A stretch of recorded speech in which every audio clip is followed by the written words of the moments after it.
Do you ever wonder how aircraft ejection works? A fighter pilot's worst nightmare is ejecting, and it's not just because it means leaving their craft to burn to death in the process. Ejection is a difficult process that can cause significant injury to pilots.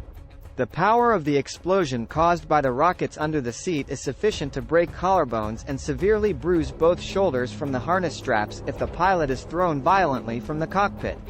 Also, make sure to keep your knees and elbows tucked in, as anything that strikes the cockpit door on the way out will be lost forever. Modern two-seat planes have ejection seats coordinated with one another so that deploying one simultaneously deploys the other. On the other hand, each passenger in the T-38 is responsible for his or her safety. The person in the back seat, who is the co-pilot, needs to go first. If not, the rockets from the front seat will burn the person in the back. When you leave the plane, the seat falls away.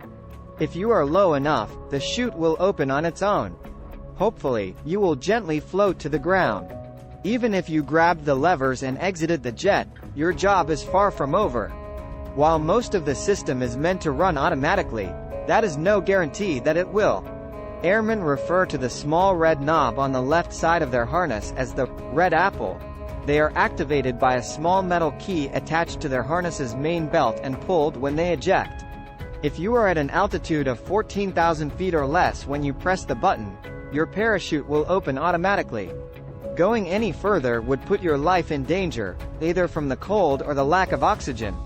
Additionally, the thinner air at higher altitudes makes for far more violent canopy openings, increasing the likelihood of damage during chute release.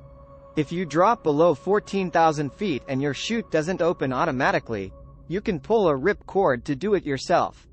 Usually, a pilot knows how high they are when they punch out, but it can be hard to tell how high you are when you are free falling. Hiccups in the process of aircraft ejection. If you are ever forced to eject from a fighter jet, you must immediately evaluate your circumstances to choose your next move. You are either over water or land. More critically, you are either at a sufficient altitude to prepare for landing, or you are left with no choice but to hit the land hard. The only thing you can do in the event of a low-altitude aircraft ejection is to check your canopy to make sure it opens all the way, tuck your feet, bend your knees, and be ready to land hard. The correct method is leading with the side of one foot, collapsing with the momentum, and spreading the impact across the leg, the hip, and the area behind the shoulder on the back, so reducing the overall force of the contact. For starters, a suspension line may become entangled in the canopy's uppermost branches. When this occurs, you'll need to begin pulling on lines to see which ones are tangled. It may sound insane, but if tugging and repositioning the line doesn't loosen it, you should cut the cord. The hooked knife in your flight suit's little pocket is there for such an emergency. On the other hand, a strict regulation states you must not cut more than 4 lines. A harsh landing is inevitable if you cut 4 chutes and still can't find the one that got caught. What to do when coming down? Once the canopy is up, the rest of the procedure may be completed quickly. Remove your mask by first raising the visor away from your eyes. The seat and accompanying survival kit should have separated from you at this point. The gear should be dangling behind you once you've done that. If you're planning on landing in water, you have to pull 2 cords to get your life jacket to work. If you don't do this, the LPU will go off on its own after it soaks up some water. Then, scrap 4 lines.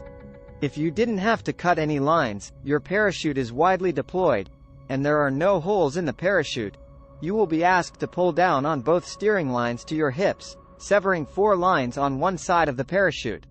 This forms an indentation in the chute and propels it ahead at 5 knots. The idea is to use the steering lines after the 4-line jettison to steer into the wind so that you're virtually heading straight down when you strike the ground. Once you've landed, all you can do is hold out until help arrives. Given that the Air Force conducts much of its flight training over water and the Navy's aviators operate from ships, being in the water is likely to be quite chilly.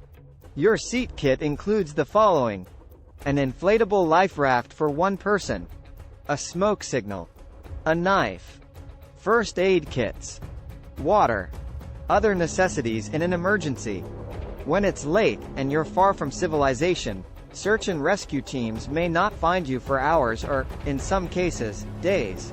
Ejecting from a fighter plane will leave you severely damaged and bloodied, with broken bones and torn ligaments a distinct possibility. However, aircraft's ejection seats save pilots' lives, despite their dangers. Never does a pilot wish to eject. The loss of the plane is bad enough, but then you add in the possibility of getting hurt badly. The option, nevertheless, is unmistakable when contrasted with the alternative. Thanks for watching.